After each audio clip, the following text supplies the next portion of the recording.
General Reference Number 64, September 10, 1901. The United States, Complainant and Appellee, versus Vicente Taguibao, Defendant and Appellant.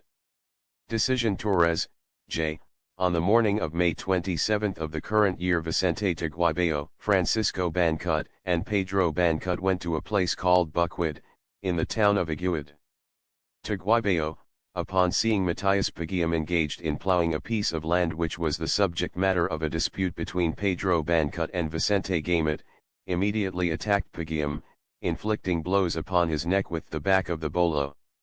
The weapon used was shown by competent testimony to be of a class which it was permissible to carry.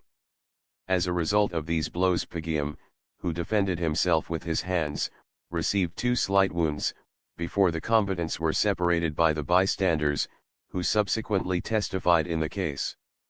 The facts stated do not constitute the crime of frustrated homicide, as they have been classified by the court below in the judgment under review, but merely a misdemeanor against the person, prohibited and penalized in Article 589, Number 1, of the Penal Code. The accused did, it is true, attack the complaining witness, and struck him upon the neck with a bolo, but the fact that the blows were delivered with the back of the weapon is sufficient to preclude the assaults being classed as frustrated homicide. It does not appear that the accused intended to cause the death of Matias Paguim. All he did was to beat him with the back of the bolo. In thus classifying an act according to the purpose of the accused, it is absolutely necessary that the homicidal intent be evidenced by adequate acts which at the time of their execution were unmistakably calculated to produce the death of the victim, since the crime in question is one in which, more than in any other case, the penal law is based upon the material results produced by the criminal act. It is not proper or just to attribute to the delinquent a specific intent to commit the higher crime in the absence of proof to justify such a conclusion.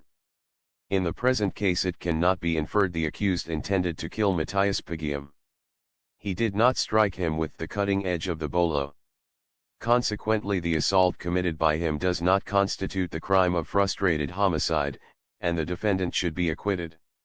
However, as the facts proved establish an offense necessarily included in that which was the subject matter of the complaint, the offense committed should be punished by imposing upon the guilty party the corresponding penalty.